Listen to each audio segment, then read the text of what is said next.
एक समय की बात है, एक घना जंगल था जिसमें तरह तरह के जानवर रहते थे।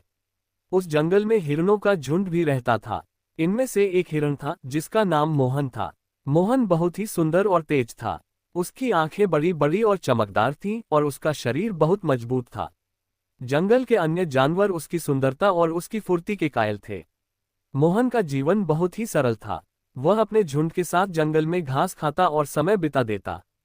उसका सबसे अच्छा दोस्त एक छोटा सा खरगोश था जिसका नाम गोपी था। गोपी और मोहन की दोस्ती अनोखी थी। गोपी हमेशा मोहन के साथ रहता और दोनों एक दूसरे के अच्छे दोस्त थे। मोहन कभी भी गोपी को अकेला नहीं छोड़ता था और गोपी भी मोहन के पास ही रहता। हालांकि जंगल में शांति थी, परंतु एक खतरा हमेशा मंडरा रहा था। जंगल में एक बाघ रहता था जिसका नाम शेरू था। शेरू बहुत ही खतरनाक और ताकतवर था। वह जंगल के अन्य जानवरों को डराता था और अक्सर उनके शिकार पर जाता था। मोहन और उसके झुंड को शेरू से डर था, लेकिन वे कभी उससे सीधे तौर पर नहीं भिड़े थे। वे जानते थे कि उनकी जीवन शैली को बनाए रखने के लिए उन्हें हमेशा सतर्क रहना होगा और एक दूसरे का साथ देना होगा। एक दिन मोहन और गोपी जंगल में खेल रहे थे।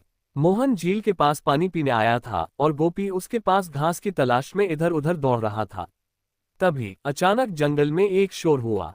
शेरू, जो हमेशा की तरह शिकार पर था, सामने आ गया। वह तेजी से दौड़ता हुआ मोहन की ओर बढ़ा। मोहन को यह देख समझ में आ गया कि शेरू उसे शिकार बनाने की कोशिश कर रहा है। मोहन ने अपनी पूरी ताकत से दौड़ना शुरू किया। वह बाघ से तेज था और उसकी फुर्ती के कारण वह शेरू से बहुत दूर निकल गया। लेकिन शेरू भी हार मानने वाला नहीं था। उसने मोहन का पीछा करना शुरू किया। दोनों की दौड़ जंगल के बीचों बीच से होती हुई एक बड़े खड्ड के पास आ गई। मोहन खड्ड को देखता है और फिर उसके पास पहुंचकर एक ऊंची छलांग लगाकर दूसरी तरफ कूद जाता है। शेरू थोड़ा रुकता है, लेकिन फिर वह भी छलांग लगाने के लिए तैयार हो जाता है। लेकिन मोहन का दिमाग तेज था। जैसे ही शेरू ने छलांग लगाई, मोहन ने उसकी स्थिति को भांप लिया और उसे चतुराई से हराने का उपाय सोचा। मोहन ने झुंड में वापस आकर सभी हिरणों को सतर्क किया और उन्हें जंगल के एक सुरक्षित कोने में भेज दिया। फिर वह जंगल के भीतर अपनी चालाकी से शेरू को भटका देता है। शेरू भ्रमित हो जाता है और मोहन का पीछा करना छोड़ देता है। इस घटना के बाद मोहन को जंगल के सभी जानवरों से प्रशंसा मिलने लगी।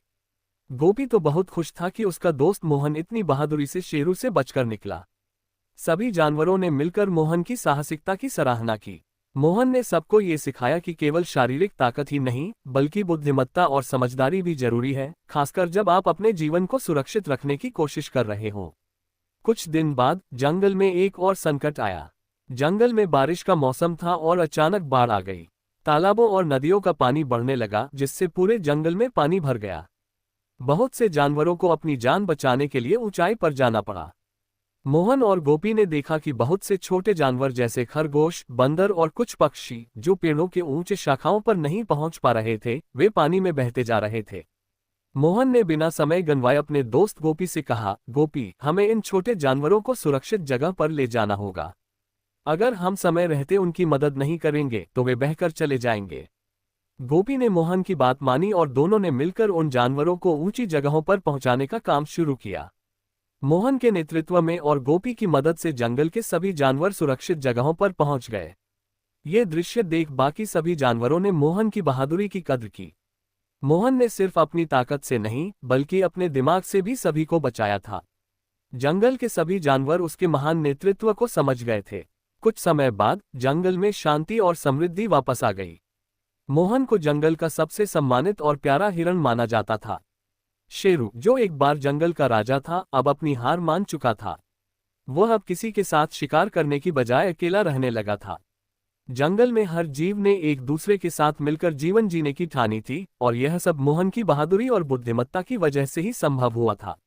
एक दिन जब मोहन अपने झुंड के साथ घास खा रहा था, गोपी उसके पास आया और बोला, मोहन, तुम्हारी वजह से हमें बहुत कुछ सीखने को मिला। तुम न केवल तेज और सुंदर हो, बल्कि तुम्हारे पास एक दिल भी है जो हमेशा दूसरों की मदद करता है।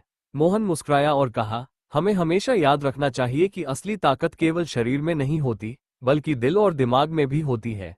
हमें अपनी शक्ति का इस्तेमाल हमेशा दूसरों की भलाई के लिए करना चाहिए।